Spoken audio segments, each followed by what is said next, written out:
நமது மெய்ப்பரும் நமது மீட்பரும் நமது ஆண்டவருமாகிய இயேசு கிறிஸ்துவில் பிரியமான உறவுகளே, நாள்தோறும் வத்திக்கான் வானொலியின் நிகழ்ச்சிகளை அருள் ஒளி இணையதளம் வழியாக உங்களுக்கு நாங்கள் ஒளிபரப்புகின்றோம். உங்களுக்காக தொகுத்து வழங்குபவர் உங்கள் அன்பு சகோதரன் பேசாலை தாஸ்.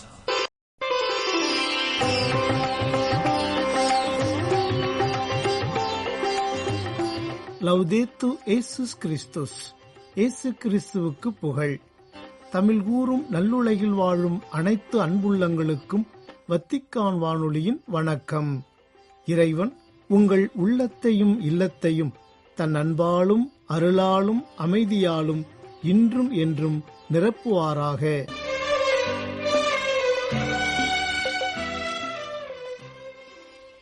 அன்பு நேயர்களே, வத்திக்கான் வானொலி இன்று உங்களுக்கு வழங்கும் நிகழ்ச்சிகள் ஞாயிறு மறைவுரை சிந்தனை மற்றும் செய்திகள்.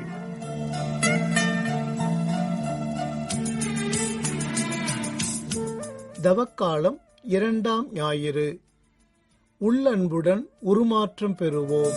ஒரு வரம் நான் கேட்கின்றேன், திருப்பதம் நான் பணிகின்றேன். மனிதனாக,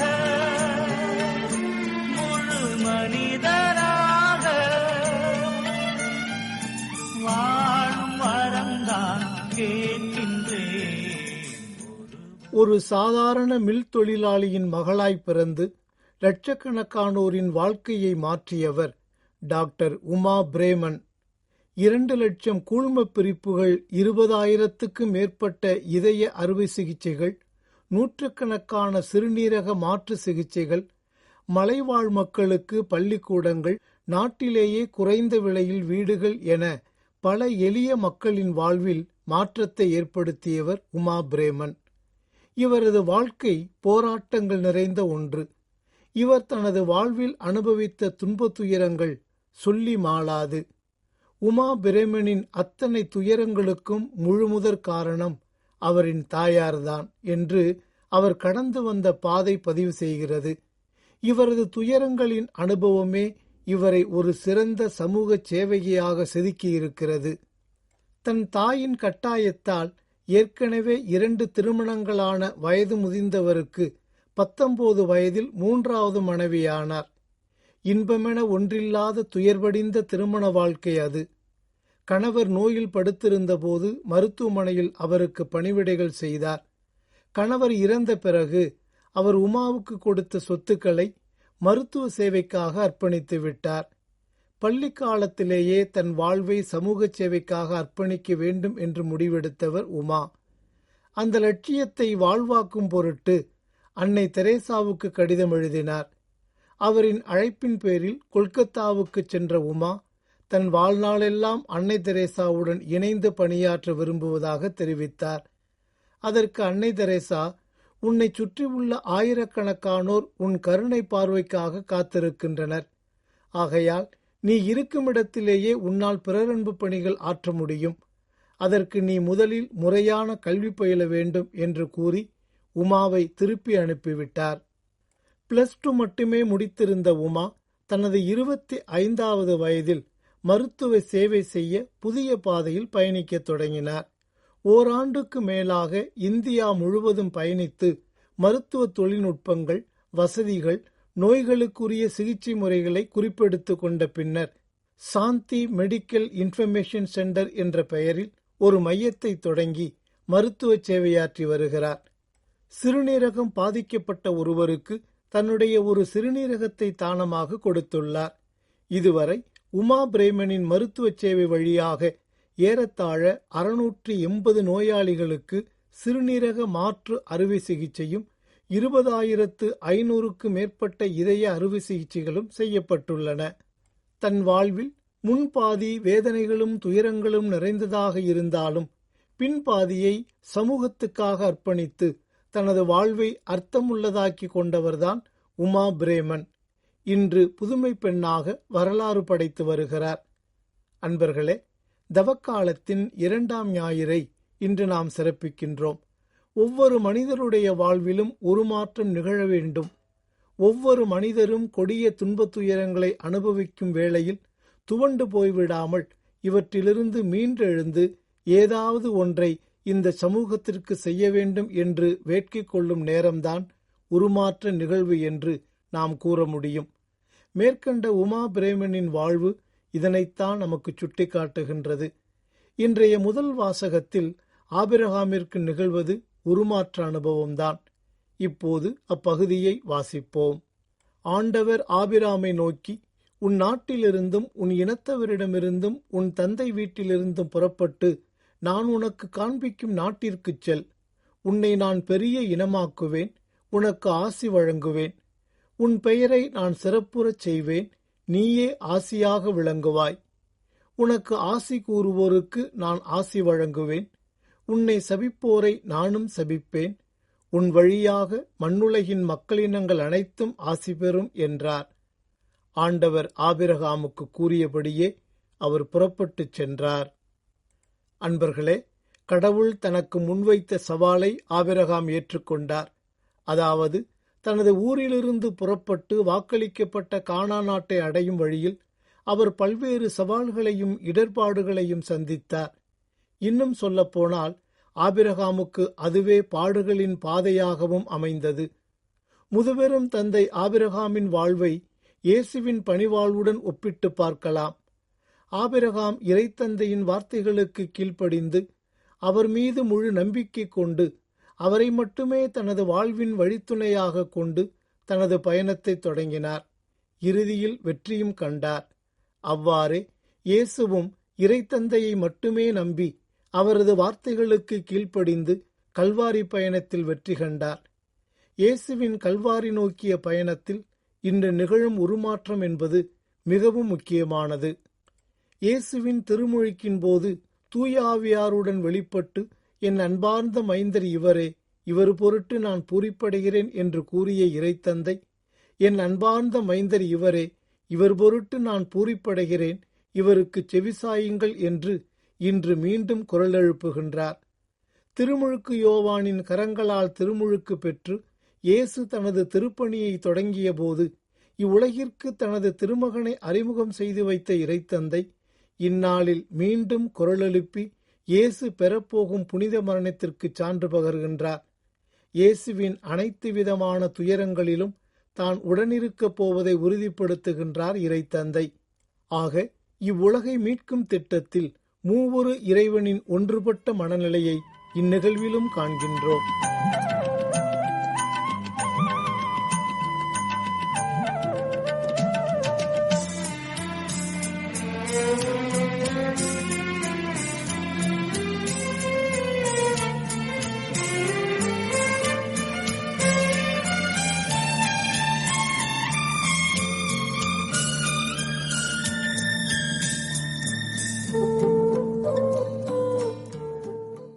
இரண்டாவதாக, இந்த உருமாற்று நிகழ்வில் மோசேயும் எலியாவும் தோன்றி இயேசுவுடன் உரையாடி கொண்டிருந்ததாக மத்தேயு நற்செய்தியாளர் பதிவு செய்திருக்கின்றார். இந்நிகழ்வில் மோசே திருச்சட்டங்களின் அடையாளமாகவும் எலியா இறைவாக்கினர்களின் அடையாளமாகவும் போற்றப் பெறுகின்றனர். இயேசு ஆண்டவர் திருச்சட்டம் மற்றும் இறைவாக்கினர்களின் ஒட்டுமொத்த அடையாளமாக போற்றப் பெறுகின்றார். ஆக ஆபிரகாம், ஈசாக்கு, யாக்கோபு, மோசே, இறைவாக்கினர்கள் என தொடங்கிய மீட்பின் பயணம் இயேசுவில் நிறைவு பெறுகின்றது. மேலும் துணையாளராம் தூயாவியாரின் வழிகாட்டுதலில் இயேசுவின் நீட்சியாக திருத்தூதர்களின் வழியாக தொடர்ந்த இந்த மீட்பின் பயணம் இன்று நம்மிடம் வந்தடைந்திருக்கின்றது. இது மேலும் தொடரப்பட வேண்டும். இதன் காரணமாகவே தந்தையாம் கடவுள் நம் செயல்களை முன்னிட்டு அல்ல, காலங்களுக்கு முந்தைய தமது தீர்மானத்தின்படி கிறிஸ்து இயேசு வழியாக நமக்கு அளிக்கப்பட்ட அருளின்படி நம்மை மீட்டுள்ளார். நமக்கு தூய அழைப்பு விடுத்துள்ளார். நம் மீட்பராகிய இயேசு கிறிஸ்து உலகில் தோன்றியதன் மூலம் இப்போது அருள் வெளிப்பட்டுள்ளது. அவர் சாவை அழித்து அழியா வாழ்வை நற்செய்தியின் வழியாக ஒளிரச் செய்தார் என்று புனித பவுலடியார் கூறுகின்றார். பிரியமானவர்களே, சிலரின் வாழ்க்கையில் ஏற்படும் வழிகள்தாம் துயருறும் தன்னை போன்ற மக்களுக்கு உதவும் வழிகளாக அமைகிறது என்பது திண்ணம். திரைப்பட இயக்குனர் ராஜு முருகன் அவர்கள் உமா பிரேமன் அவர்களின் நூல் வெளியீட்டு விழாவில் உரையாற்றிய போது ஓர் அனுபவத்தை அங்கிருந்த பார்வையாளர்களுடன் பகிர்ந்து கொண்டார். நான் அகமதாபாத் சென்றபோது ஒரு மதக்கலவரத்தில் 5 நபர்களால் வன்கொடுமைக்கு உள்ளான சுல்தானா என்ற பெண்ணை சந்தித்தேன். வன்கொடுமை செய்த 5வரும் சுல்தானா வசிக்கும் அடுத்த தெருவிலும் பக்கத்து ஊரிலும் வசிப்பவர்களே. இவர்களுக்கு தண்டனையும் பெற்று தந்துவிட்டார் சுல்தானா. தண்டனை காலம் முடிந்து அவர்கள் வெளியே வந்துவிட்டனர். அப்போது சுல்தானா, நீங்கள் தினம் தினம் இவர்களின் முகங்களை பார்க்க நேரிடும், எப்படி இவர்களை கடந்து போகிறீர்கள் என்று கேட்டேன். அதற்கு அவர், மதக்கலவரத்தால் வன்கொடுமைக்கு உள்ளான பெண்களுக்கான அறக்கட்டளை ஒன்றை நான் நடத்துகிறேன். மேலும் வன்புணர்வுகளால் பாதிக்கப்பட்ட பல்வேறு பெண்களின் 144 வழக்குகளையும் நான் எடுத்து நடத்தி வருகிறேன். இதுவே அந்த 5வருக்கும் நான் கொடுக்கும் பதிலடி. வன்கொடுமைக்கு ஆளாகும் எத்தனையோ பெண்கள் விரக்தி அடைந்து தற்கொலை செய்து கொண்டுள்ளனர். எங்கேயோ ஓடி ஒளிந்து கொள்கின்றனர். ஆனால் அதிலிருந்து ஒரு பெண் எழுந்து நீதியை கேட்கும்போது அவர்களால் சமூக மாற்றத்தை உண்டாக்க முடிகிறது. தனக்கு இழைக்கப்படும் அநீதியிலிருந்து பெண்கள் மீண்டு எழுந்து வர வேண்டும்.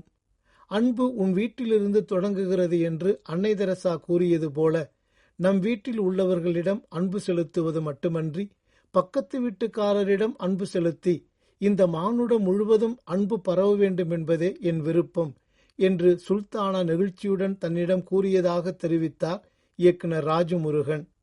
இரண்டாவதாக, திருத்தூதரான புனித பவுல் தானும் தன்னுடன் இணைந்து பணியாற்றும் திருத்தூதர்களும் பெரும் துன்பத் துயரங்களை பதிவு செய்வதுடன் உயிர்த்த ஆண்டவர் மீது தாங்கள் கொண்டுள்ள ஆழமான நம்பிக்கையால் அவைகளை தாங்கிக் கொண்டு தங்களின் பணிகளை தொடர்வதாக எடுத்துரைக்கின்றார்.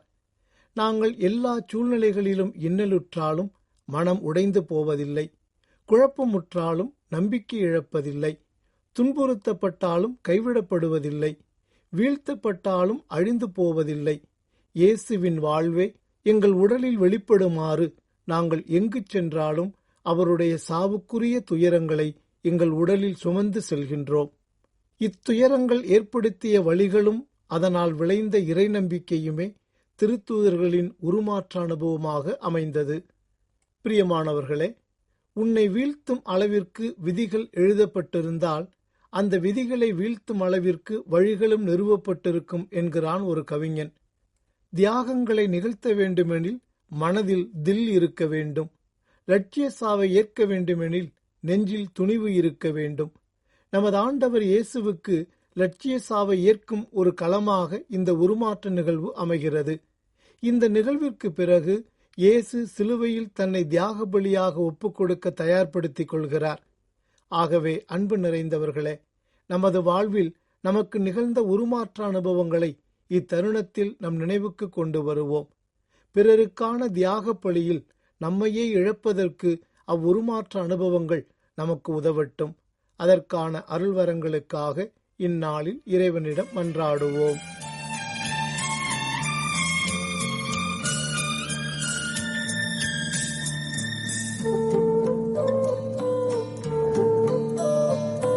நீரை உண்டு என்னில் கூரை உண்டு, நிலவின் ஒளியிலும் இருளுண்டு, புகழ் உண்டு என்றும் ஈகள் உண்டு, இமய உயர்விலும் தாழ்வுண்டு, மாற்ற இயல்வதை மாற்றவும் அதற்கு மேலதை ஏற்கவும் உனது அருள் தந்து மனித நிலை நின்று வாழ வரம் தருவார். ஒரு வரம் நான் கேட்கின்றேன், திருப்பதம். உள்ளன்புடன் உருமாற்றம் பெறுவோம் என்ற தலைப்பில் இன்றைய ஞாயிறு சிந்தனையை உங்களுக்கு வழங்கியது வத்திக்கான் வானொலி.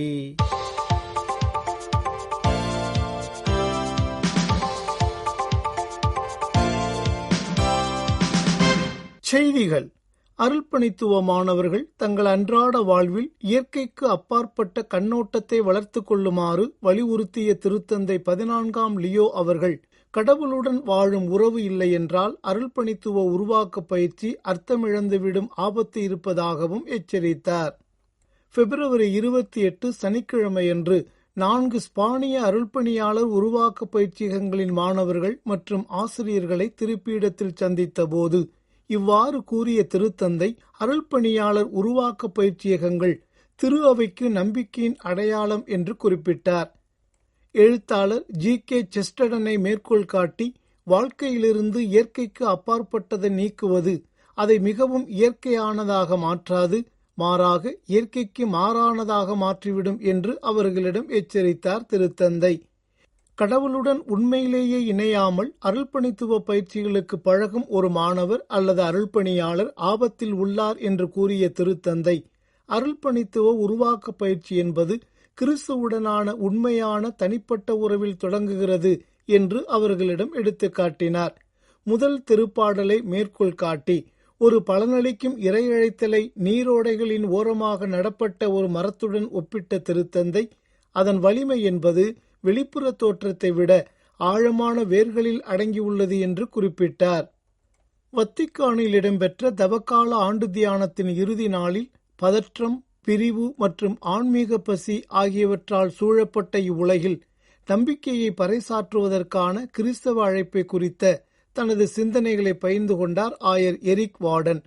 6ஆம் நாளிற்கான தனது தியான உரையில் 2ஆம் வத்திக்கான் பொதுச்சங்கத்தின் பாரம்பரியத்தை முன்னிறுத்தி தனது சிந்தனைகளையும் எண்ணங்களையும் பகிர்ந்து கொண்டார் ஆயர் எரிக் வார்டன்.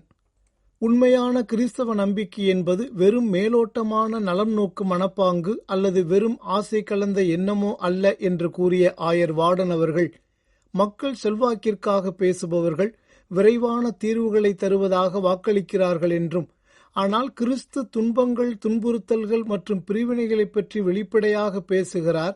இருப்பினும் என்னை விட்டு பிரிந்து உங்களால் எதுவும் செய்ய இயலாது என்ற இறைவார்த்தைகளில் நம்பிக்கை வைத்து புதுப்பித்தலுக்காக உழைக்க கிறிஸ்தவர்கள் அழைக்கப்படுகிறார்கள் என்றும் எடுத்துக்காட்டினார். கிறிஸ்துவின் காயமடைந்த அதேவேளை உயிர்த்தெழுந்த உடலில் துன்பம் என்பது மறுக்கப்படவும் இல்லை அல்லது வெறும் புகழ்ச்சியாக கருதப்படவும் இல்லை, மாறாக அது உருமாற்றம் செய்யப்பட்டுள்ளது என்று குறிப்பிட்டார் ஆயர் வார்டன். பிப்ரவரி 27 வெள்ளிக்கிழமையன்று திருப்புகழ் மாலை வழிபாட்டுடன் வத்திக்கானில் இடம்பெற்று வந்த 6 நாட்களுக்கான தவக்கால ஆண்டு தியானம் நிறைவடைந்தது. வழிபாட்டின் இறுதியில் கிறிஸ்துவின் சோதனைகள், புனித பெர்னார்டின் சான்று வாழ்வு மற்றும் திரு அவை வாழ்க்கையின் முக்கிய கருப்பொருள்கள் பற்றிய சிந்தனைகள் வழியாக இந்த தியானத்தை சிறப்பாக வழிநடத்திய ஆயர் எரிக் வார்டன் மற்றும் பங்கு பெற்ற பல்வேறு திருப்பீடத் துறைகளின் அதிகாரிகள் அனைவருக்கும் தனது மனப்பூர்வமான நன்றிகளையும் பாராட்டுகளையும் தெரிவித்துக் கொண்டார் திருத்தந்தை 14ஆம் லியோ. திருத்தந்தை 3ஆம் யூஜின் தேர்ந்தெடுக்கப்பட்டது குறித்து புனித பெர்னார்டு கூறிய ஒரு குறிப்பிடத்தக்க கருத்தை நினைவுகூர்ந்த திருத்தந்தை, சில தருணங்கள் எவ்வாறு தன்னை ஆழ்ந்த சுய பரிசோதனைக்கு இட்டுச் சென்றன என்பதையும் பகிர்ந்து கொண்டார். சுதந்திரம், உண்மை மற்றும் கிறிஸ்தவ நம்பிக்கை போன்ற கருப்பொருட்களை எடுத்துக்காட்டிய திருத்தந்தை கிறிஸ்துவை நம்பிக்கையின் உண்மையான ஆதாரமாக விவரித்தார். மேலும் கிறிஸ்துவின் நற்செய்திக்கு ஏற்றவாறு நடந்து கொள்ளுங்கள் என்ற புனித பவுலின் அழைப்பை மேற்கோள் காட்டி இதை இறைவேண்டல் நாள்களிலிருந்து வெளிப்படும் மையச் செய்தியாக சுட்டிக்காட்டினார் திருத்தந்தை. பிப்ரவரி 26 வியாழக்கிழமையன்று அதிகாலையில் தென்கிழக்கு நைஜீரியாவில் உள்ள கத்தோலிக்க வழிபாட்டு தலம் ஒன்று தாக்கப்பட்டு தீ வைக்கப்பட்டது என்று தெரிவித்துள்ளது ஃபீதேஸ் எனப்படும் செய்தி நிறுவனம். இந்த சம்பவம் கிராஸ் ரிவர் மாநிலத்தின் வடக்கு பகுதியில் உள்ள போகி உள்ளூர் அரசு பகுதியில் அமைந்துள்ள கட்சுவான் இருவானில் உள்ள புனித மரியா கத்தோலிக்க கோவிலை குறிவைத்து நடத்தப்பட்டதாகவும், இந்த தாக்குதல் அதிகாலை 3 மணி அளவில் நடந்ததாக கூறப்படுவதாகவும் தெரிவித்துள்ளது அச்செய்தி நிறுவனம். தீயை அணைத்து அருகிலுள்ள கட்டிடங்களுக்கு பரவாமல் தடுக்க தீயணைப்பு வீரர்கள் உடனடியாக செயலில் இறங்கிய போதிலும் அவ்வழிபாட்டு தலம் பெரும் சேதத்தை சந்தித்தது என்றும் அச்செய்தி நிறுவனம் குறிப்பிட்டுள்ளது. மேலும் இந்த தீ விபத்தில் கணிசமாக பாதிக்கப்பட்ட பொருட்களில் நற்கருணை பேழை மற்றும் பல புனித பொருட்கள் அடங்கும் என்றும் தெரிவித்துள்ளது.